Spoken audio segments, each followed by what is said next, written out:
Bonjour, je suis Léa Dasmosia et aujourd'hui on parle d'un sujet bien spécifique, la facturation électronique dans le logiciel Odoo. Comment la mettre en place, comment émettre votre première facture, comment recevoir celle de vos fournisseurs et comment suivre chaque facture, statut par statut. Bonne nouvelle, tout se fait avec les modules livrés d'origine avec Odoo 19. Aucun développement spécifique. En ce moment, tout le monde en parle.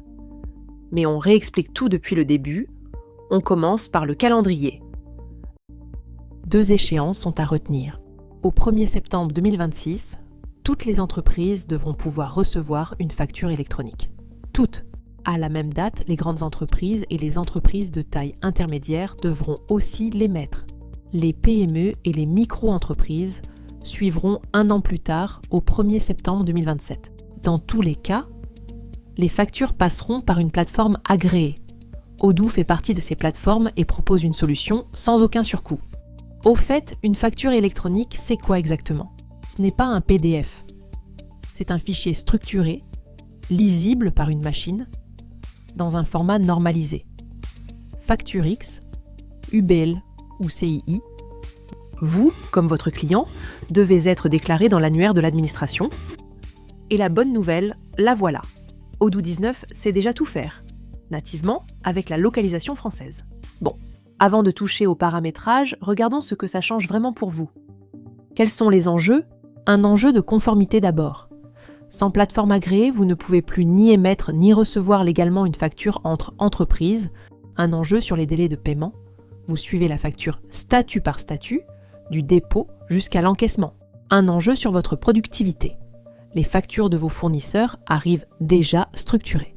Fini la ressaisie, fini le scan, et enfin un enjeu sur les déclarations de TVA. Ces données alimentent le pré-remplissage de votre déclaration. Pourquoi c'est important ? Parce que ce n'est pas une option commerciale. C'est une obligation légale, et il n'y a pas de dérogation pour les petites structures. Parce qu'une facture non conforme peut être refusée. Et là, le délai de paiement repart de 0, parce que des amendes sont prévues. Par facture au mauvais format et par transmission manquante, et parce qu'il va falloir nettoyer votre base client. C'est le chantier le plus long. Croyez-moi, démarrez le tout de suite. Attention, il y a 2 dispositifs à ne pas confondre. L'e-invoicing, ce sont vos factures avec des entreprises françaises assujetties au régime de TVA, et elles passent par la plateforme. L'e-reporting, ce sont vos ventes aux particuliers. Vos ventes à l'international et les données de paiement. Celles-là, vous les déclarez. Elles ne partent jamais chez le client.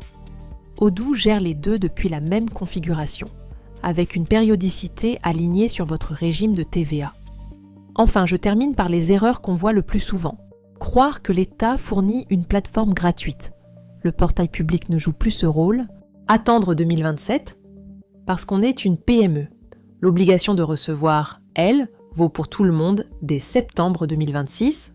Découvrir en septembre que la moitié de vos fiches clients n'a ni sirène ni sirène. Et maintenant, le plus intéressant, la démonstration. Nous sommes chez Atelier Bertin, une PME lyonnaise spécialisée dans l'agencement de bureaux sur Odoo 19. On commence par l'identité de l'entreprise. Avant toute chose, votre société doit être parfaitement identifiée. C'est son sirène qui vous identifiera sur le réseau. Nous voici sur l'écran d'accueil. J'ouvre l'application Paramètres. Je vais dans le menu Utilisateur et Société, puis Société, et j'ouvre la fiche de la société.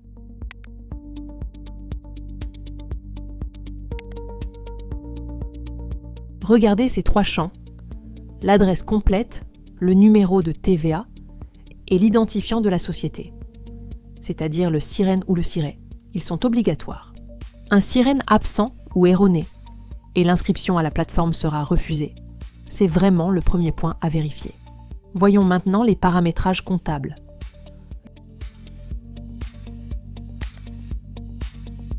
Je reste dans les paramètres et j'ouvre la section facturation ou comptabilité. Tout part de la localisation fiscale. Une fois le pack France installé, Odoo ajoute tout seul les modules de facturation électronique française. aucun module tiers, aucun développement. Je descends en bas de la page. Et regardez, un nouveau bloc est apparu, French Electronic Invoicing. Petite précision au passage, en version 19, cet écran n'est pas encore traduit en français. Je clique sur « Activer la facturation électronique ». Ça ouvre l'inscription auprès de la plateforme agréée. L'identifiant est pré-rempli avec le sirène. C'est l'adresse à laquelle vos clients vous trouveront dans l'annuaire. L'email de contact recevra les notifications de la plateforme. Mettez une adresse réellement suivie, pas une boîte personnelle. Je coche la phase pilote. Elle vous permet d'échanger de vraies factures avant l'échéance. C'est le meilleur moyen de tester en conditions réelles. Je clique sur « Authentifier ». Ça déclenche la vérification d'identité de l'entreprise, le contrôle exigé par l'administration. Identité vérifiée. Je valide l'inscription. Et voilà, Odoo déclare notre sirène dans l'annuaire.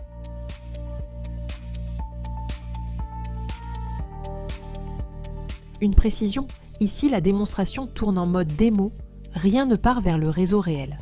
En production, l'écran est strictement identique. Regardons ce que l'inscription a configuré.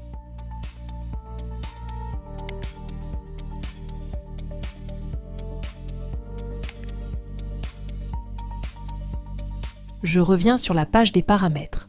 Notre identifiant apparaît sous la forme 0225 notre sirène, avec la date à partir de laquelle nous sommes visibles dans l'annuaire. Juste en dessous, le journal des factures entrantes. C'est là qu'atterriront automatiquement les factures de vos fournisseurs. Retenez bien ce réglage, on va le revoir. Et enfin, l'e-reporting. Sa périodicité suit votre régime de TVA, mensuel au réel normal, trimestriel ou simplifié. Occupons-nous maintenant du fichier client. Je retourne à l'écran d'accueil et j'ouvre l'application Facturation. Puis je vais dans le menu Client.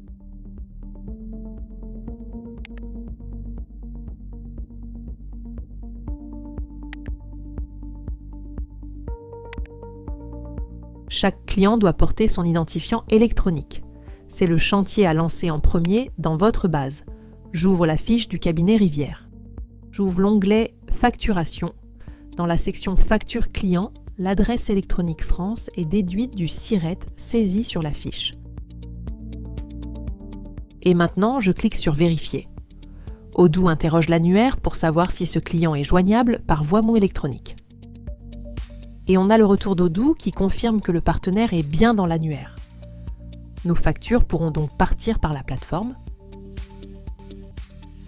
Je reviens à la liste et j'ouvre un autre client. Celui-là n'a ni SIRET ni adresse électronique. Impossible de lui envoyer une facture électronique en l'état.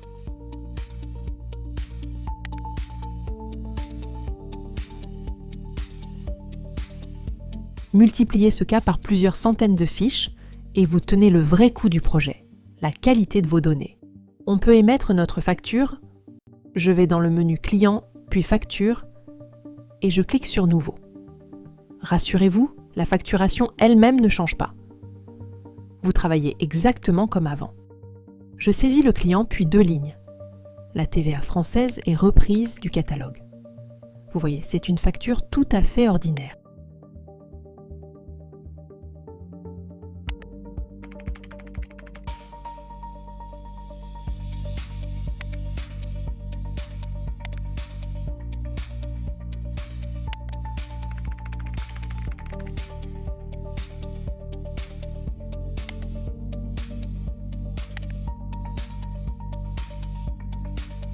Je valide avec le bouton « Confirmer ». En haut à gauche, ça attribue le numéro et ça comptabilise l'écriture. Et c'est à l'envoi que tout se joue. Justement, envoyons-la. Je clique sur « Envoyer ». Et regardez, Odoo a coché tout seul l'option French e-invoicing, parce que le client est dans l'annuaire. Et en pièce jointe, à côté du PDF, voici le fichier XML au format UBL 2.1 français. C'est lui, la vraie facture électronique. Envoyé. Le PDF part par email au client. Le fichier structuré part par la plateforme. Un seul geste pour les deux.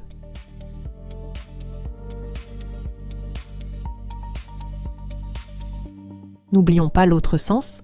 la réception. Je vais dans le menu Fournisseur, puis Facture fournisseur. Savoir recevoir, c'est l'obligation qui vous concerne tous dès le mois de septembre 2026. Les factures transmises par la plateforme arrivent directement dans le journal des factures entrantes, celui qu'on a réglé tout à l'heure, et elles sont déjà structurées.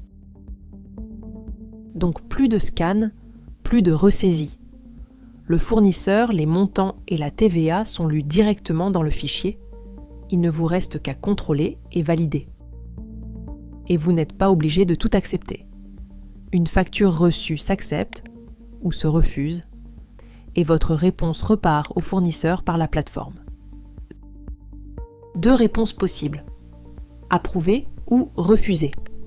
Là encore, l'écran n'est pas encore traduit en version 19. Si vous refusez, vous choisissez un motif normalisé parmi 12, TVA, erroné, montant incorrect, doublon, mauvais destinataire. Votre fournisseur saura alors exactement quoi corriger.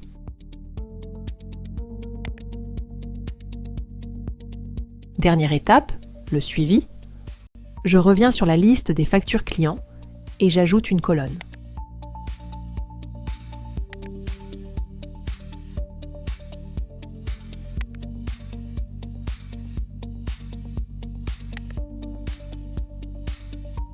Chaque facture porte maintenant son statut de transmission.